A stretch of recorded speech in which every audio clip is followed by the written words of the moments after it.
to hear the voice, to receive the impartation of the Spirit, to commune with the infinite source of our good.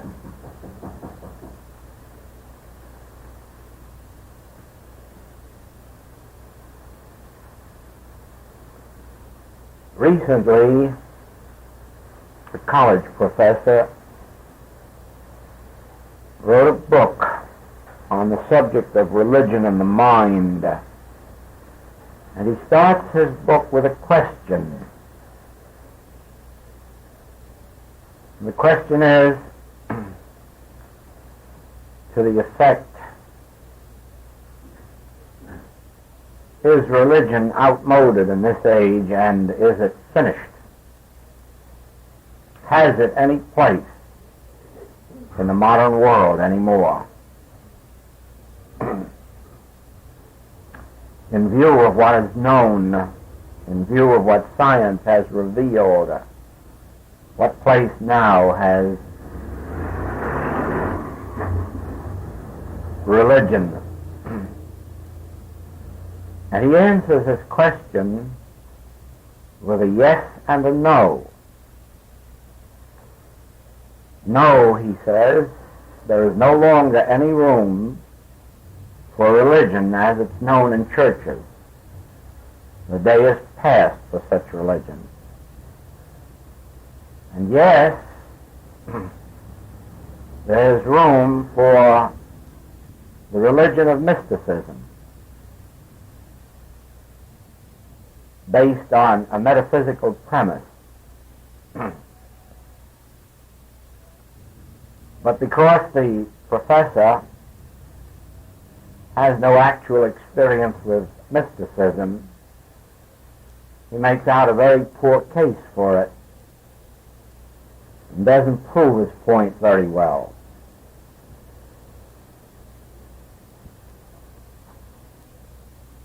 Mysticism is any teaching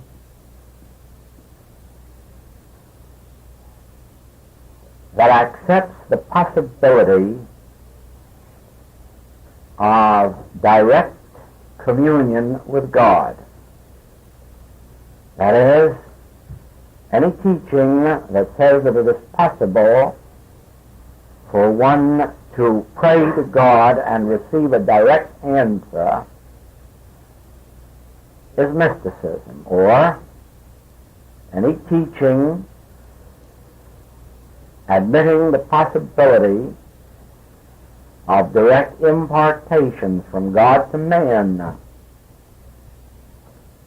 would be mysticism. The ability to become consciously one with God, to attain a state of consciousness that would be called oneness or at one-ment with God.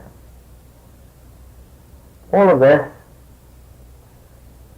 is under the heading of mysticism, and so those who have studied any form of spiritual metaphysics, I mean by that either unity or Christian Science, would be under the heading of mysticism.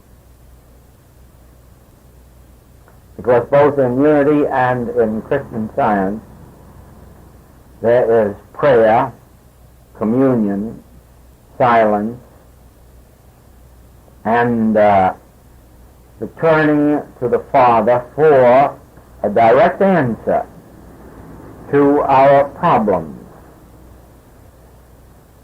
However, these are starting points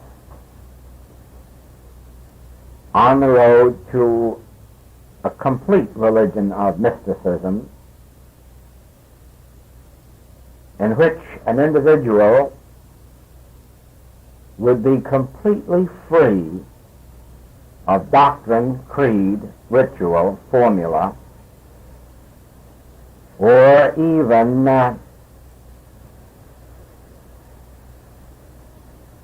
allegiance or membership in a group or sect set apart from others. Mysticism, in its highest sense, has to do with our relationship to God. But of course that means your relationship or mine, not our relationship. We have no joint relationship with God. We have an individual relationship with God. That means that the mere fact that we are all in one room would not necessarily mean that we are all consciously one with the Father. It does mean that one in the room, consciously one with the Father, would benefit all the others in the room in proportion to their own receptivity to God.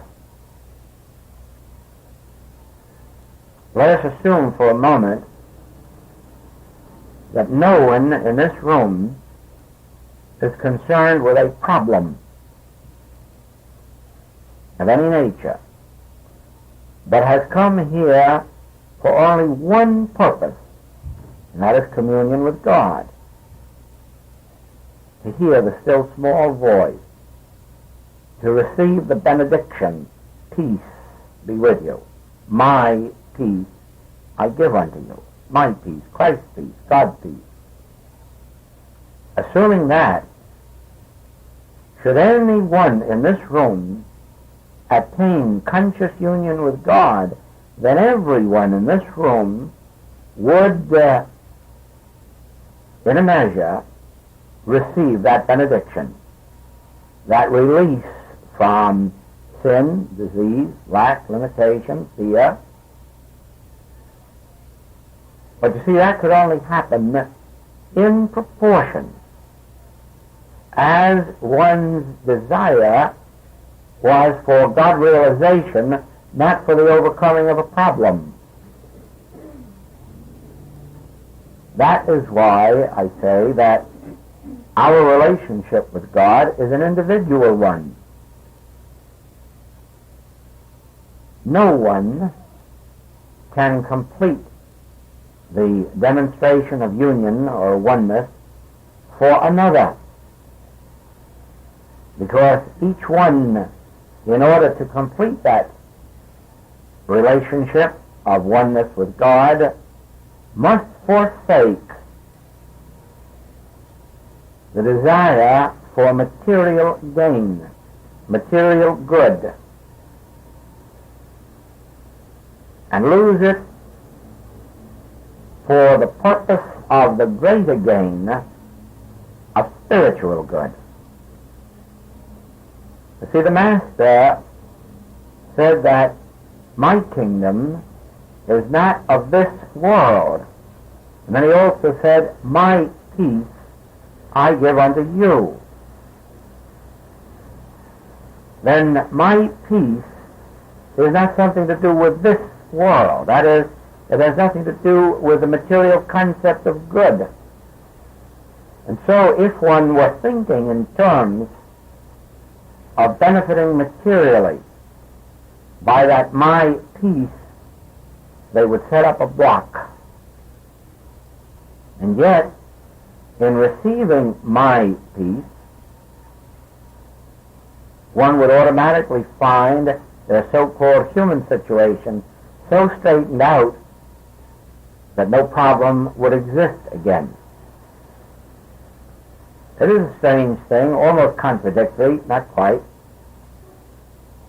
but that in losing our attempt, giving up our attempt to demonstrate material or human good, we gain complete good in our individual and daily, what we call human experience.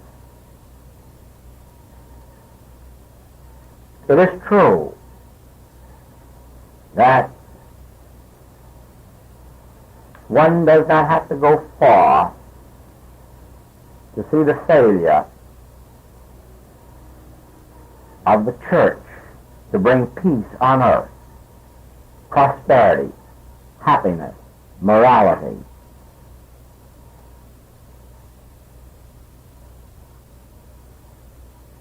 Nor does one have to go far to see that those who have approached, even in a measure, the mystical way of life,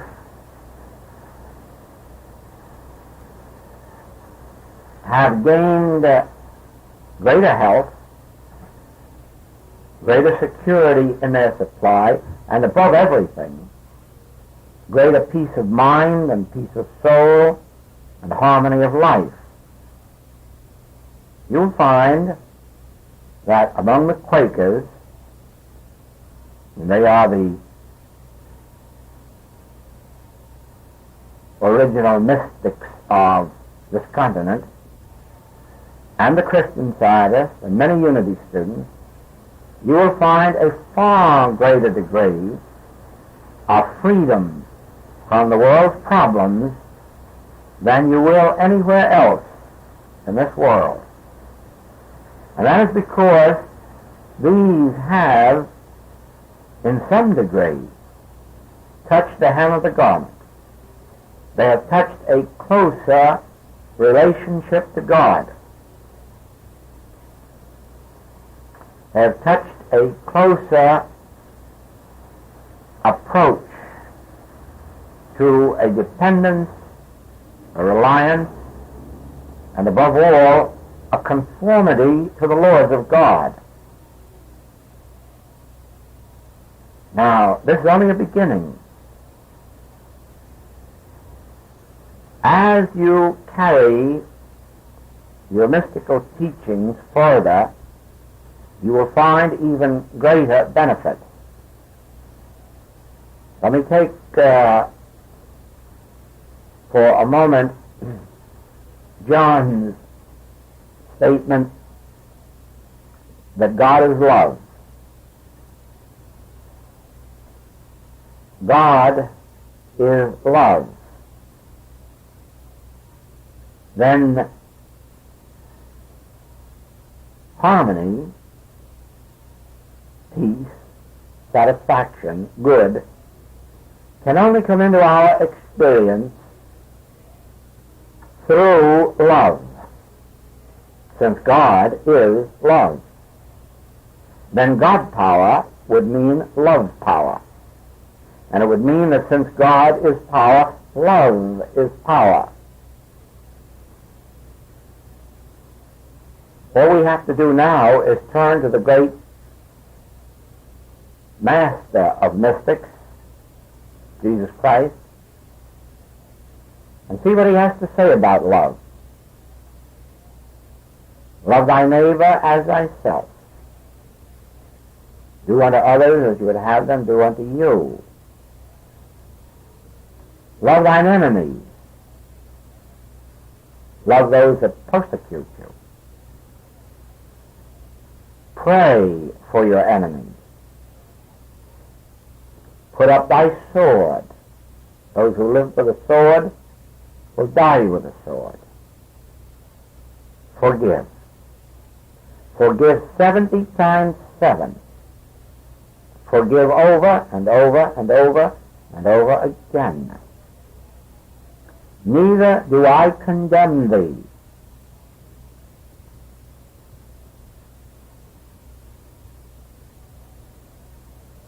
To the woman taken in adultery,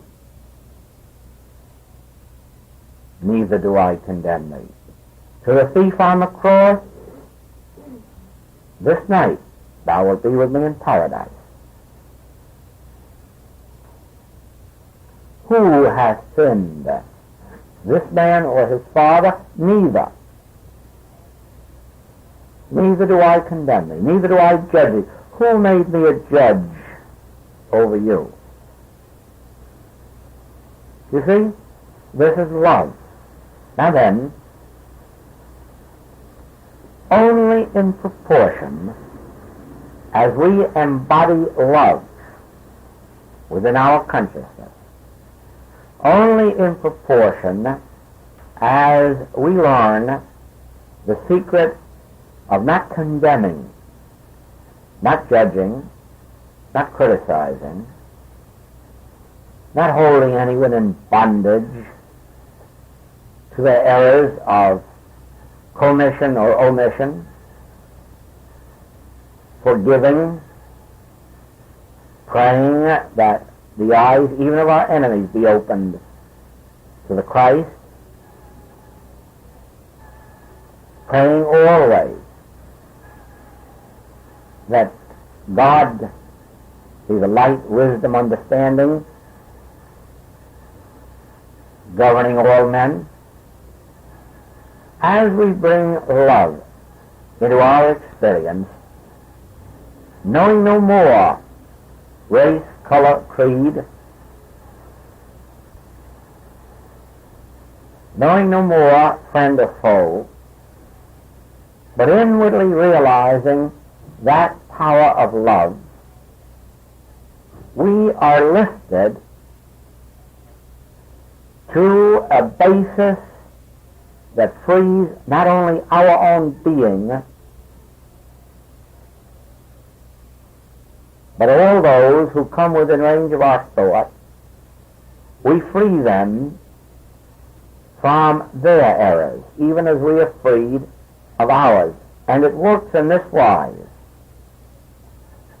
Follow this carefully, because this is how healing work is done when one has passed the metaphysical stage of healing. The metaphysical stage of healing, of course, is with the use of argument, knowing the truth, declaring the truth, affirming the truth, denying error.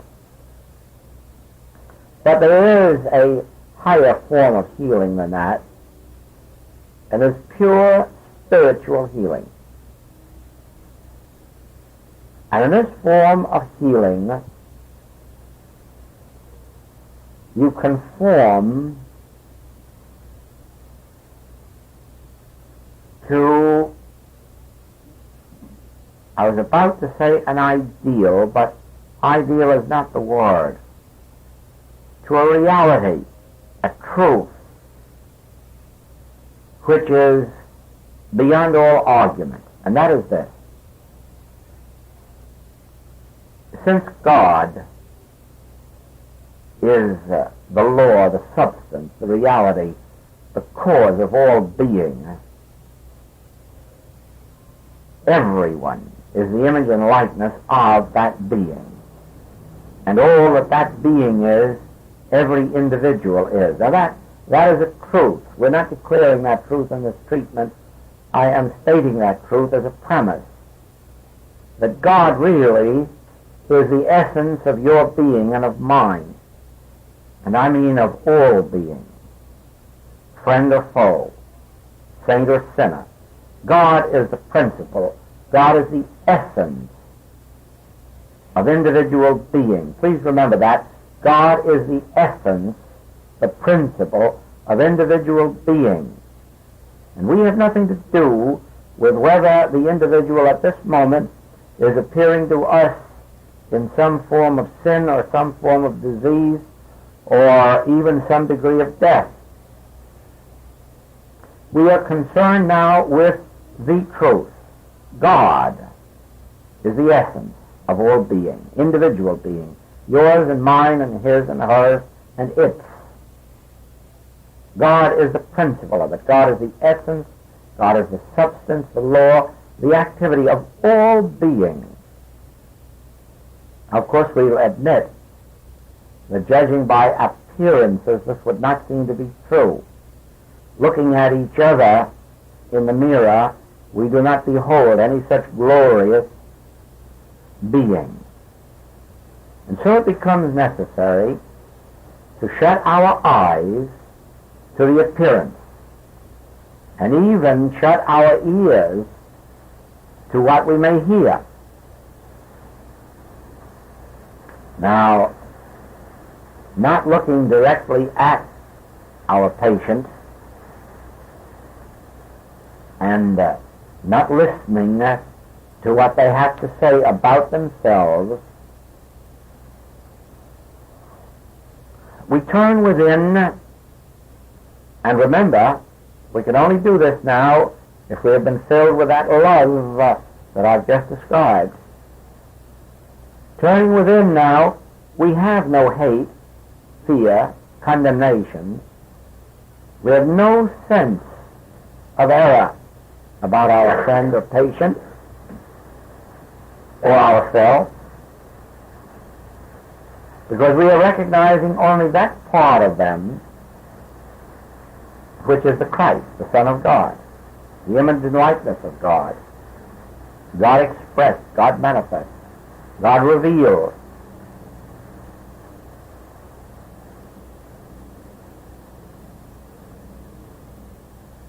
Because we are filled with God's love,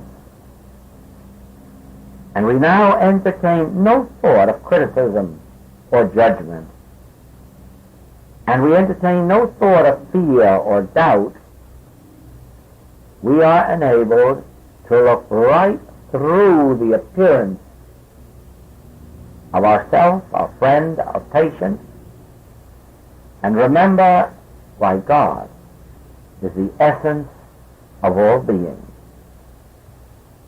Now, in remembering that, we have nothing further to do with metaphysical treatment. We have only now to do with maintaining this inner peace and a listening attitude until from within our own being comes an answering assurance, all is well, or I am with you, or the sense of release, of peace that tells us all is well. It is true that in actual practice, even though we have had that feeling of healing, the patient does not always respond at once, and so we may get another call, and we may have to do it again and again. In some very acute cases, and more especially when there are evidences of great pain and so forth, I have found it wise to have the one turning to me for help contact me, if they're close by, every hour. I have had one case where for a whole night through I had them contact me every 20 minutes. And because of one circumstance or another, it took the entire night, even with a call every 20 minutes, before that case, that discord, that erroneous sense had been released. The main point is this. It isn't a question of whether every case is an instantaneous healing. It isn't a question of a fault of the patient or of the practitioner if there isn't an immediate response. It's just a question of the practitioner's willingness to stand by until the release comes. Now, the reason I make a point of this healing, since healing, of course, is only one part of the religious or mystical life. The reason I make a point of using this as an example is this, that in living the life of a mystic, in living the truly Christ life, the spiritual life, one's entire attitude must be that of love. Love must be the motivating and the guiding impulse of our experience.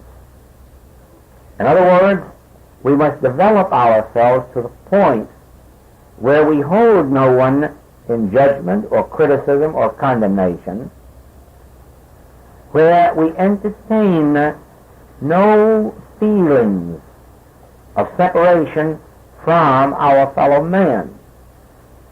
That doesn't mean that we won't have individual opinions. It doesn't mean that we will not, that we will agree with some teaching which our intelligence won't permit us to accept. Nor does it mean that we necessarily will all vote the same party ticket or for the same candidate. It doesn't mean giving up of our individuality or our sense of right or wrong.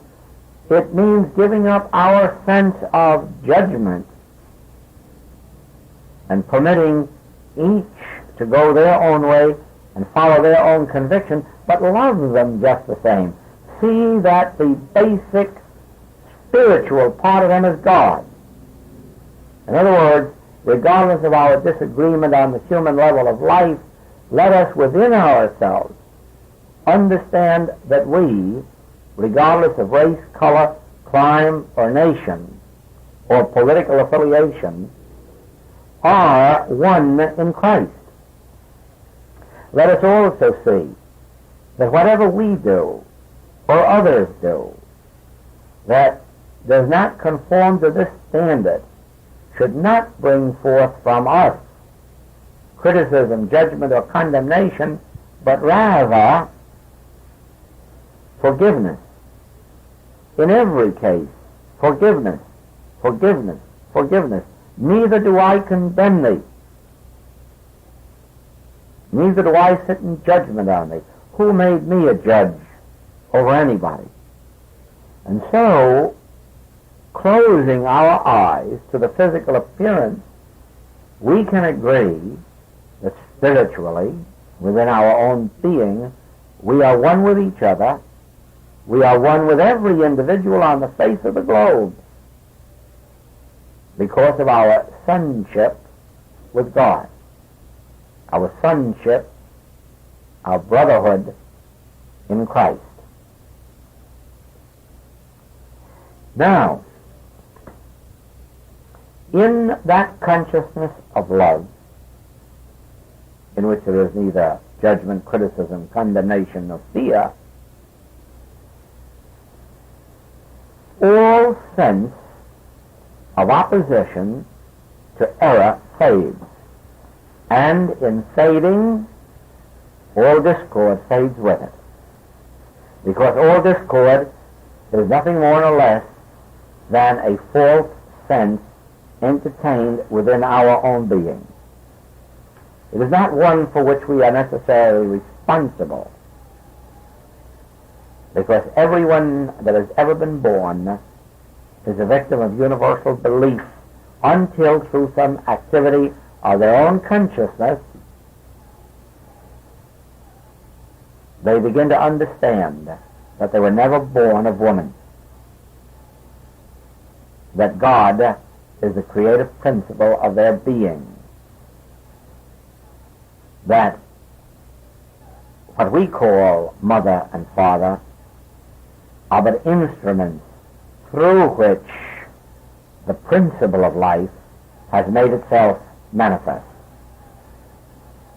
but that the creative principle is neither man nor woman, but God. Men and women are but the instruments of the activity of God. Then you understand God as the Father, and you likewise understand the brotherhood of man. That recognition, too, is love. Now you can see that a religion of this type makes it possible for us to love each other and yet not be in bondage to each other. To love each other and yet set each other free in God's government. To love each other and yet not be responsible for each other, only to be responsible for our concept of each other. We are responsible that we behold God as the very being of each other. That we are responsible for. And in assuming that responsibility, we set our friends and relatives free to be God-governed.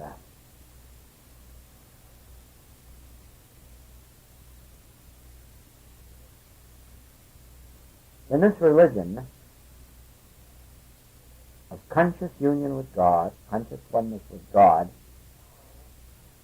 you do not see how groups can come together all over the world for the one common purpose of worshiping God, of uniting in conscious union with God, and yet not binding themselves to each other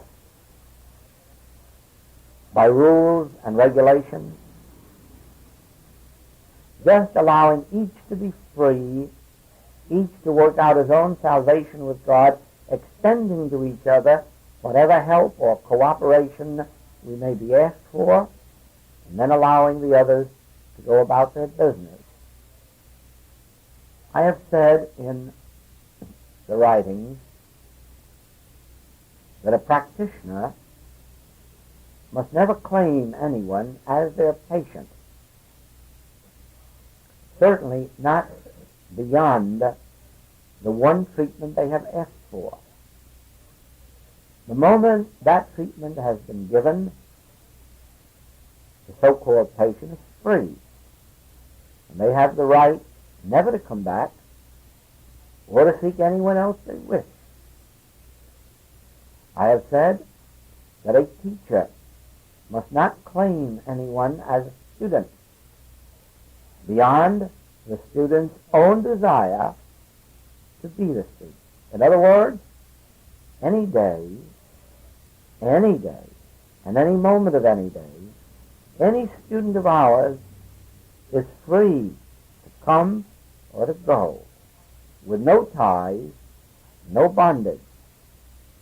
Now do you see how impossible that relationship of freedom would be if we had membership, and if we had churches, and if we had financial obligations that went beyond this minute? Now it is for that reason that the mystical religion, the religion of conscious union with God, must be an association of those on the spiritual path, yet it must be an association in which there is no tie, no bond except the bond of love, and a bond of love is one of freedom and release.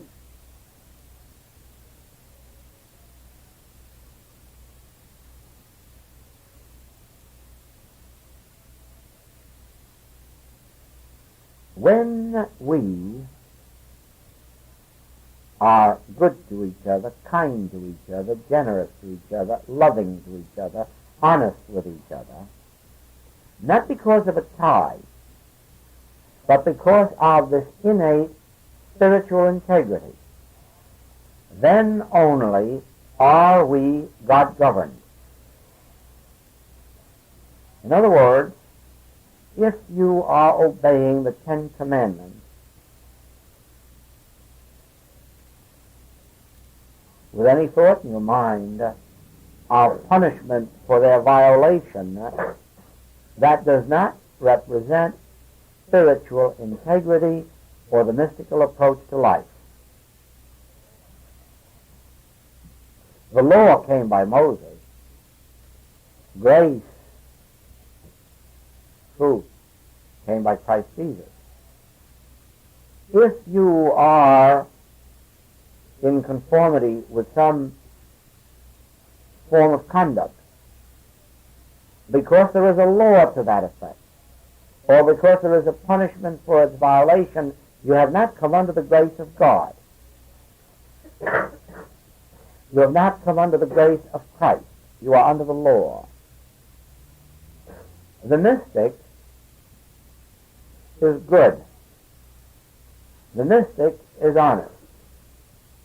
The mystic is generous, loving, kind, forgiving, but not because there is any rule, not because there is any association demanding it, but because they have found their freedom in God. And their integrity is of the Spirit. And therefore, it is an integrity that is given to all mankind regardless of obligation, regardless of rules or laws or punishment. Let me assure you of this. In the Hebrew way of life, I mean by that the Old Testament way of life,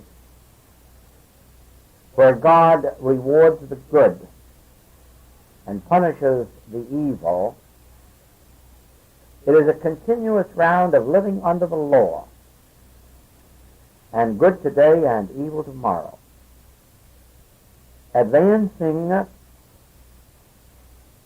into the household of God in the nature of the Christ. One finds their spiritual freedom and no longer comes under the condemnation of either punishment or reward. There is no punishment for evil, and there is no reward for good.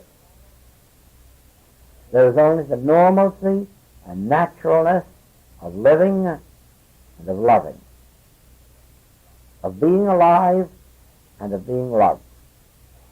And love itself, and life itself, is the only reward. To live in this spiritual idea of life, one seeks no reward, no recognition. One seeks nothing but the opportunity to let God function in the entirety of their being. At first glance, this seems like a difficult program, and it seems as if it might be a difficult way of living. But it isn't. It happens to be the most simple of all. And it is so for this reason. And I'm going back now to one of our previous talks to illustrate this point, because this not only governs our ability to enter the spiritual life, but actually it has application to every activity of our existence, including that very important one of supply.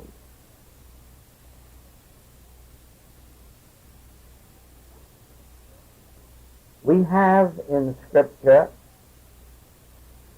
the statement that to him that hath shall be given, from him that hath not shall be taken even the little that he hath. And to many this has been a very difficult quotation to understand.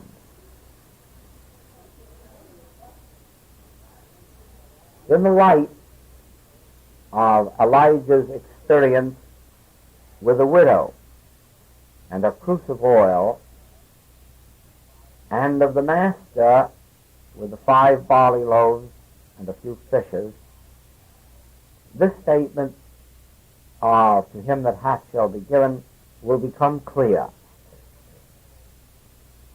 Elijah says to the widow, "What have you in your house? What have you in the house?" The widow doesn't answer nothing. She doesn't answer, "I have nothing in the house." Just a little oil in the cruse. A little oil in the cruse.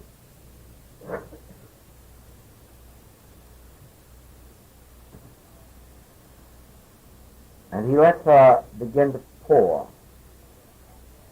And as soon as she begins to pour that little, it soon becomes evident that the cruse of oil is never going to dry up.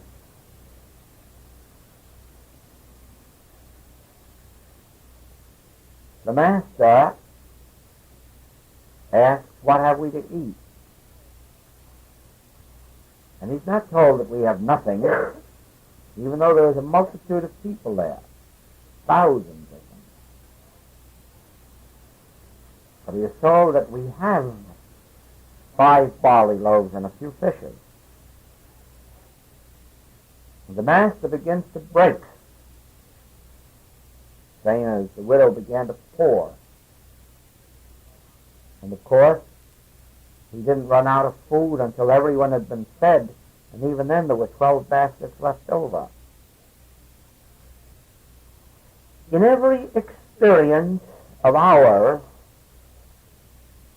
this principle is our principle of supply. Let us suppose that a demand is made upon us, any one of us, for help, comfort, or healing tonight.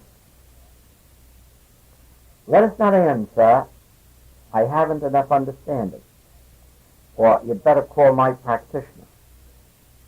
Let us accept the responsibility of the call that has come to us and begin with whatever one statement of truth we can remember.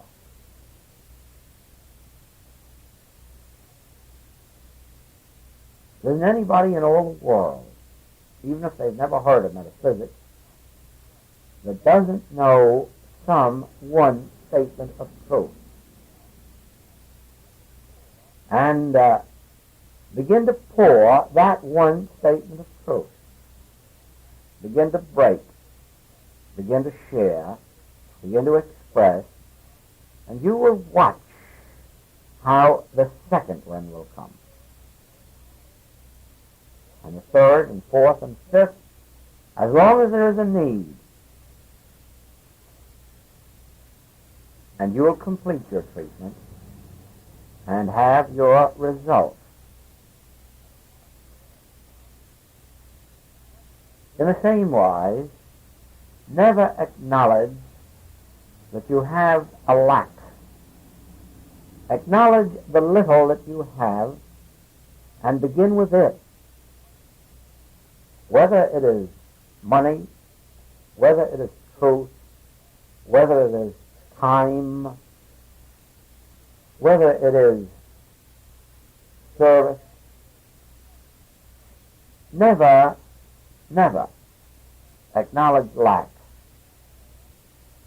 but acknowledge even the little that you seem to have and begin to put it into use. Now, the principle is this.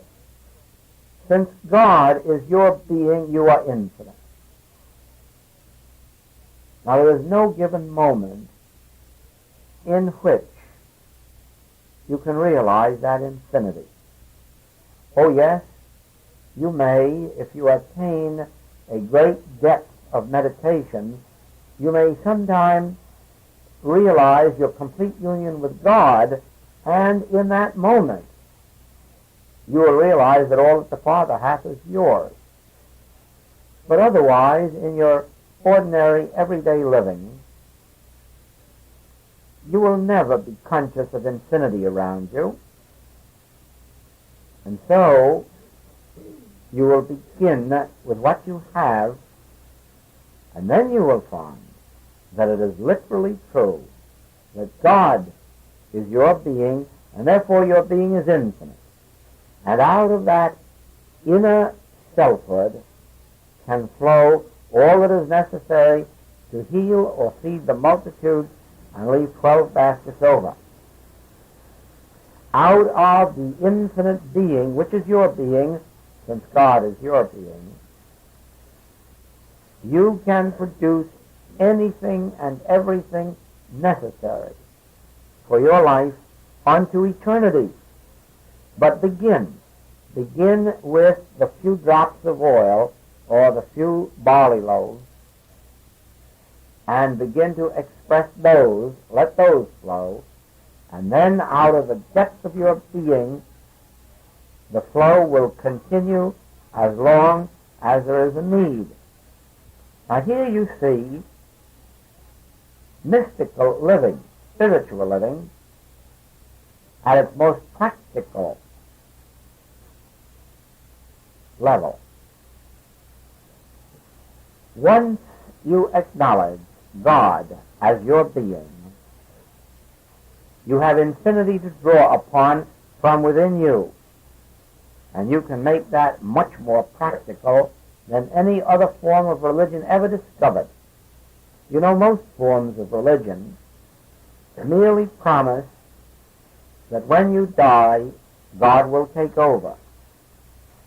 But they don't actually believe it, because none of them want to die very young. All want to postpone that death as long as they can, even though it is promised them that they're going right to God. No. Religion usually isn't practical in our present sense of existence, but the mystical is. The mystical form of religion says, I have meat the world knows not. Ask me for water, I can give you living water. Hidden manna, the wine of inspiration. I can make this practical by bringing to light your supply and your health. That is what the mystical form of religion will do. That is what the spiritual form of religion will do. It will set you free from bondage to the laws of this world. It will set you free from bondage to person, place, or thing. It will set you free in your Christhood. Then you may share with your fellow man as liberally as your own heart permits. There is no limitation, there is no limit to how much you can share, how generous you can be, how much of healing work you can do. No limit, since the capacity is God flowing through you as an instrument. The responsibility is upon His shoulder.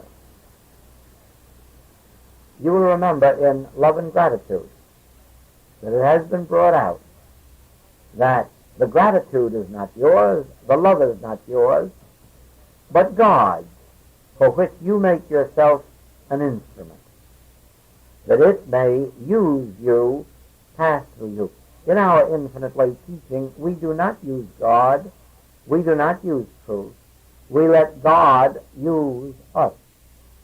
We become the instrument through which the infinite nature of God is poured forth into this world. And so you see how, without bondage to each other, without any tie with each other, with just the spirit of love within us, we can be all things to each other. And yet, every day set each other free, recognizing that none of us has a human tie upon another.